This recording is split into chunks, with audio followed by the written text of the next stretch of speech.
Bonjour et bienvenue sur Aquitélé. Aujourd'hui, nous sommes ici à la Cali pour le lancement de l'étude de restructuration du travail viticole ici sur Castillon-Pujol et la Cali. Jacques Brillat, aujourd'hui, c'est une conférence de presse très particulière ici à la Cali. En quelques mots, il se passe quoi? Il se passe, de notre point de vue, c'est ce que soulignait Philippe Buisson, président de la Cali, et que je souligne aussi, un moment historique, hein. Historique pourquoi? Parce que nous avons décidé, après une crise profonde de la viticulture girondine et une crise aussi perceptible dans le Libournais, de nous atteler avec la Cali, la communauté de communes de Castillon-Pujol que je préside, et la Cali présidée par Philippe Buisson, à une étude opérationnelle pour travailler à la reconversion d'une partie de la filière viticole. C'est donc un moment très important parce que dans ces temps où on comprend à la fois la colère, la difficulté et presque les souffrances aussi, hein, endurées par les viticulteurs, il est nécessaire de redonner de l'espoir. Et pour redonner de l'espoir, il faut avoir la capacité à définir des réponses qui soient opérationnelles, fondées sur un modèle économique. Et donc c'est ce que nous appelons de notre vœu à travers une étude qui va être assez courte, mais qui sera en sortie, une étude qui nous permettra, on l'espère, de sélectionner 3, 4 filières sur lesquelles nous pourrions proposer donc aux viticulteurs de s'engager. Est-ce qu'on n'a pas laissé trop de viticulteurs, je vais exagérer, vivre? Est-ce qu'il n'y en a pas de trop? Vous savez, quand le marché est là, il est compliqué de dire à des acteurs économiques n'allez pas dans ce marché. Quand tout va bien, quand la commercialisation se fait, et elle se faisait, souvenez-vous, il y a quelques années, avant même d'avoir produit. Et donc, c'était sans doute compliqué à cette époque de dire soyons prudents, le marché peut se renverser. Aujourd'hui, nous sommes face à une crise sans précédent, c'est une crise de débouchés, d'absence de débouchés commerciaux. Donc il faut absolument réagir. Nous avons aussi des atouts agronomiques avec sans doute des terres de qualité sur lesquelles on peut aussi faire autre chose. Mais il faut pour cela accompagner les viticulteurs. On comprend bien qu'en période de crise, surtout quand vos finances sont exsangues, c'est compliqué de se reconvertir parce que pour se reconvertir, il faut investir. Et donc c'est ce que nous proposons, en tout cas c'est ce que nous entendons proposer, un soutien aux investissements pour pouvoir reconstituer des filières. Et donc de ce point de vue, je trouve que la démarche que nous conduisons est à la fois volontariste, mais aussi réaliste. Et donc nos deux intercommunalités vont s'atteler au travail.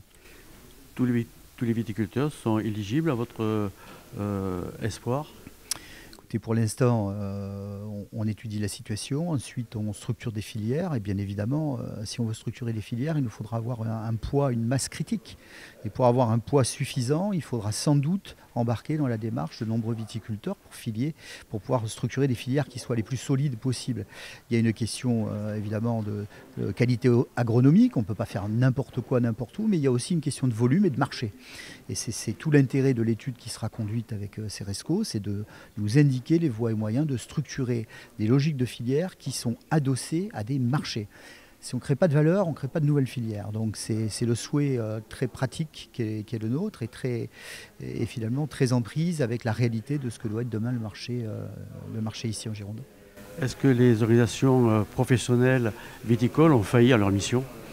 Je ne dirais pas qu'elles ont failli, mais sans doute elles ont été dépassées par la situation. D'ailleurs, si elles ne l'étaient pas aujourd'hui, peut-être elles porteraient elles-mêmes ce que nous portons, nous, au niveau de nos intercommunalités. Mais nous n'entendons donner de leçons à personne, on se mobilise, on se prend en main et selon une méthode qui nous est chère, on agit. Voilà, je crois que c'est aussi le rôle des élus de répondre à cette profonde crise parce que dans un territoire comme le nôtre où la viticulture représente tant, à la fois en matière économique, mais aussi en matière sociale, la viticulture c'est aussi nos paysages, bref, c'est quand même un enjeu considérable.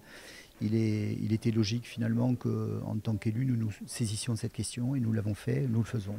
Alors l'étude va durer 3 mois, il y aura une réflexion, il y aura des décisions de telle ou telle filière. Ça sera opérationnel quand? Alors elle dure 3 mois dans une phase de diagnostic, pas simplement un diagnostic de chiffres ou de compilation de statistiques. On va aussi aller voir les acteurs, hein, les acteurs de la filière, mais les viticulteurs eux-mêmes, de façon à objectiver la situation. Une fois que ça sera objectivé, il y aura un travail sur la soutenabilité de certaines filières.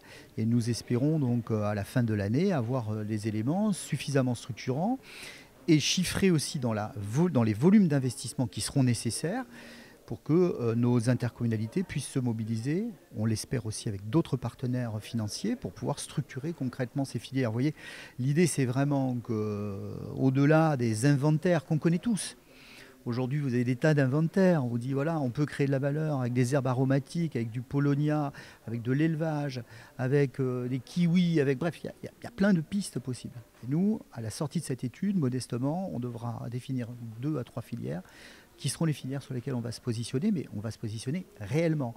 C'est-à-dire on se positionnera aussi avec un appui en termes d'investissement pour structurer et amorcer la nouvelle filière, ce qui, je crois, est assez, en tout cas sur le milieu viticole, est assez novateur. Les financeurs, ça sera qui? La Cali, le PETR, non pas le PETR, mais Castillon-Pujol. Il y aura qui encore? Alors sur l'étude, c'est une étude qui sera financée à part égale par la Cali et par la communauté de Castillon-Pujol, avec aussi sans doute du soutien des fonds européens qui nous ont été alloués, déconcentrés sur le territoire par la région Nouvelle-Aquitaine. Et puis quand on va être dans la structuration de l'outil de production, eh bien là, on fera évidemment le tour des partenaires possibles, qui sont à la fois évidemment des partenaires qui peuvent intervenir en subvention, mais aussi les partenaires bancaires, puisque l'objectif c'est aussi de créer des filières avec de la valeur ajoutée. Donc on aura peut-être et sans doute besoin aussi du soutien financier des banques. Margot, lors de cette conférence, Philippe Buisson, le président de la Cali, a parlé notamment de Soresco, qui a la charge de cette mission. Qu'est-ce que vous pouvez m'en dire ? Pour Soresco, effectivement, c'est du coup le mandataire de l'étude. C'est celui qui a structuré tout notre groupement pour qu'on aille chercher les expertises complémentaires de chacun sur les différents sujets qui auront attrait vraiment d'être méthodologiquement bien déroulés pour qu'on ne perde pas le temps. Parce que vous l'avez bien compris, le cahier des charges sur le calendrier aussi est extrêmement restreint. Ce qui fait que si on veut apporter des premières réponses concrètes et basées sur du concret, de terrain, etc., il faut qu'on soit très efficace aussi sur les premières étapes et la phase de terrain et d'aller collecter les informations. Et Soresco a cette capacité-là de driver tout le groupement pour bien y aller par étapes et pas perdre de temps et d'être très complémentaire sur la collecte de données. Et votre activité à vous? Et moi, mon activité, alors spécifiquement, moi du coup je travaille sur vraiment l'émergence de projets collectifs à travers du coup une approche plutôt territoriale, soit à travers la compensation quand il y a du foncier qui est perdu et qu'il faut compenser les impacts, mais aussi à travers du coup la structuration d'une planification de soutien des filières agricoles et de consolidation des filières agricoles.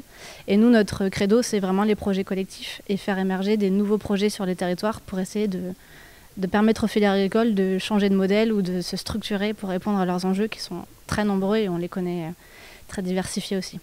Est-ce qu'on peut imaginer que votre étude dise ben non, il n'y a rien à faire? Ça, c'est une grosse crainte, il ne faut pas se le cacher. S'il y avait une solution miracle, les viticulteurs l'auraient déjà trouvée.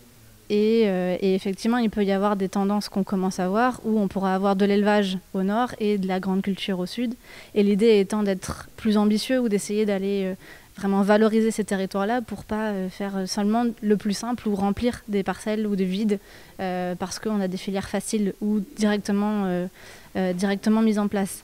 Là, ce qu'on va essayer de chercher, c'est d'être ambitieux et de pouvoir apporter un panel qui soit le plus large possible. Si après des viticulteurs ne veulent pas, on ne va pas les forcer à travailler, on ne va pas forcer à non plus être sur un tracteur alors qu'ils n'en avaient pas envie ou élever des animaux s'ils n'aiment pas les animaux. L'idée étant vraiment de faire du sur-mesure et qu'ils aient un panel le plus large possible. Mais après, c'est eux qui choisiront, in fine. On aura beau avoir tous les outils, tous les meilleurs sols, tous les meilleurs climats. Si personne ne veut être agriculteur, on ne va pas forcer les gens à être agriculteurs. Et c'est vraiment ça notre challenge. C'est après cette crise qui a été très dure, avec beaucoup de charges émotionnelles sur des domaines entiers qui ont disparu ou des situations vraiment de crise humaine d'abord. C'est vraiment pas facile de se projeter dans une nouvelle filière. Donc, il faudra qu'on fasse en sorte de sécuriser, mais potentiellement, effectivement, il peut y avoir plus d'ambitions qui viennent de nous et pas forcément un territoire prêt à les mettre en place. Mais on fera tout pour qu'ils soient rassurés. Donc l'agriculteur, lui, le viticulteur va passer agriculteur. Est-ce qu'il peut, lui, prendre plusieurs filières?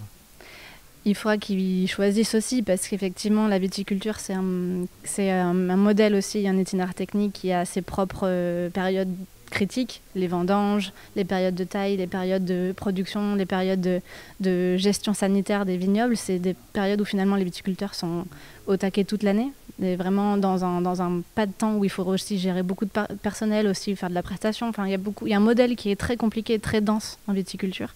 Et c'est vrai que si on rajoute des couches très chronophages ou avec beaucoup de main-d'œuvre, si par exemple on a 25 hectares qui sont transformés en maraîchage, il faut imaginer autant de personnes. Et donc une gestion d'entreprise aussi qui est pas sans risque et où c'est difficile de gérer aussi des ouvriers, déjà de les trouver aussi. Donc effectivement, il y aura des limites qu'il faut qu'on décide avec eux et qui ne seront pas seulement les sols, les lots, qui seront vraiment humaines avant tout et socio-économiques et la main-d'œuvre. Donc ça, effectivement, c'est un des points importants, c'est que même si on a envie de faire plein de choses, il faudra que ça soit quand même cohérent pour pas que ça explose aussi, parce que c'est ingérable après, où il faut trouver 200 personnes et on n'en a pas sur le territoire aujourd'hui. Parce que le viticulteur, lui, en longueur d'année, il n'y a pas beaucoup de monde. C'est qu'au moment des vendanges où il y a beaucoup de personnes. Alors, c'est pas si vrai parce qu'il y a quand même, avant de vendanger, il y a vraiment tous les travaux d'amont, depuis la pousse, débourgement, avec vraiment les premières étapes où il faut vraiment protéger les fleurs, il faut faire attention aussi au climat. En fait, il y a du monde tout le temps dans les vignes, même si effectivement on a la date vraiment importante de la vendange. Il n'empêche que c'est pas comme certaines cultures où on peut être plus ou moins passif en attendant que ça pousse. Il faut vraiment être au soin de la viticulture. Et donc effectivement, il y a des recours qui sont nombreux. Hein. Il y en a beaucoup de gens qui font avec de la prestation. On a beaucoup de gens qui ont mécanisé, ou alors il y a des gens qui font tout à la main. Et donc ça aussi, c'est un profil aussi de viticulteur qui va falloir aussi adapter en fonction des filières. Parce que si tout est fait à la main, on ne peut pas imaginer de passer tout en mécanique pour répondre à une diversification. Donc ça, il faudra effectivement faire attention, en sachant que du coup, c'est très chronophage et très demandeur en main-d'œuvre, et qu'il faudra bien choisir les bonnes filières au bon moment. On a parlé un peu de toutes les entreprises qui tournent autour de vous, mais alors RVS, ils font quoi comme activité particulière ? RVS, du coup, c'est un cabinet de consultants qui sont spécialisés, moi j'aime bien les appeler comme les vétérinaires de la vigne. Ils s'occupent du vignoble, de sa plantation jusqu'à la vendange.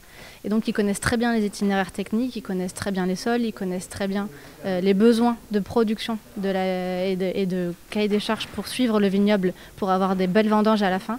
Et donc effectivement, ils sont très importants dans notre groupement parce qu'ils nous permettent aussi de connaître précisément les possibilités ou indisponibilités côté itinéraire viticole pour pouvoir justement avoir des productions qui ne viennent pas concurrencer la viticulture, mais bien se faire en lien avec elle. Donc on a vraiment besoin de leur approche itinéraire technique viticole et de leur connaissance de l'agropédologie du coin pour vraiment avoir des propositions pertinentes et adaptées aux filières et aux viticulteurs.